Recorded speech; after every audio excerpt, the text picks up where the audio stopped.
علیکم ورحمۃ اللہ وبرکاتہ۔ محترم بھائیوں، پیارے پیغمبر علیہ الصلوۃ والسلام کے اوپر نازل ہونے والا اسلام قرآن، یقیناً اسلام کے اندر حقوق موجود ہیں، لیکن جو اسلام سے اندر داخل ہو کے پھر مرتد ہو جائے، پھر واپس چلا جائے، کافر ہو جائے، اسلام کے اندر اس کے کوئی حقوق نہیں ہے۔ ہمارا یہ مطالبہ ہے کہ پہلے تو قادیانی اپنے آپ کو اقلیت تصور کرے، اقلیت مانے، کیونکہ وہ باقاعدہ اسلام سے مرتد ہوئے ہیں۔ اور محترم بھائیوں، آئین پاکستان کے اندر قادیانیوں کے متعلق پورا قانون موجود ہے، اور باقاعدہ یہ درج ہے کہ قادیانی اپنی مسجد نہیں بنا سکتے، اپنی کوئی بھی تبلیغ نہیں کر سکتے، اپنا قرآن پاک وہ تقسیم نہیں کر سکتے۔ لیکن ایک بندہ جس نے تکلیف زدہ قرآن مجید کا ترجمہ وہ تقسیم کرتے ہوئے پکڑا گیا، اس کے اوپر آئین پاکستان کے مطابق کیس چل رہا تھا، لیکن اچانک آئین پاکستان کو سے پشت ڈال کے ایک ایسا بیان جاری کیا گیا اور ایک ایسا فیصلہ کیا گیا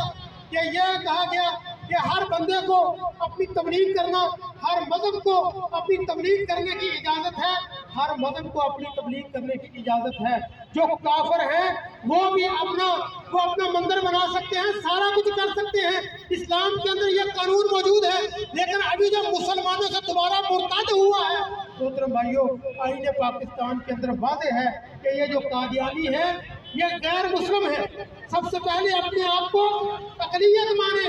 اس کے بعد ان کے حقوق ہوں گے۔ تو قاضی فائز عیسیٰ نے یہ جو ایک نیا آئین پاکستان کو کچھ یہ فیصلہ کیا ہے، ہم ان سے مطالبہ کرتے ہیں کہ اپنے اس فیصلے کے اوپر نظر ثانی کرو، اور باقاعدہ جو کروڑوں مسلمانوں کی تم نے گرفتاری کی ہے، باقاعدہ ان سے معافی مانگو، کیونکہ آئین پاکستان کے اندر ہر چیز واضح درج ہے، کوئی بھی چیز وہ مخفی نہیں ہے۔ تو میں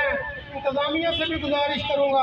اور فائز عیسیٰ صاحب سے بھی گزارش کروں گا کہ جناب محترم، آپ جس سٹیج کے اوپر ہیں، آپ جس کرسی کے اوپر ہیں، آپ جو کرسی کا بھی تقاضا یہ ہے کہ پہلے ہر چیز پڑھ تو لیں۔ ہم کوئی ایسا مطالبہ نہیں کر رہے جو آئین پاکستان سے باہر ہو،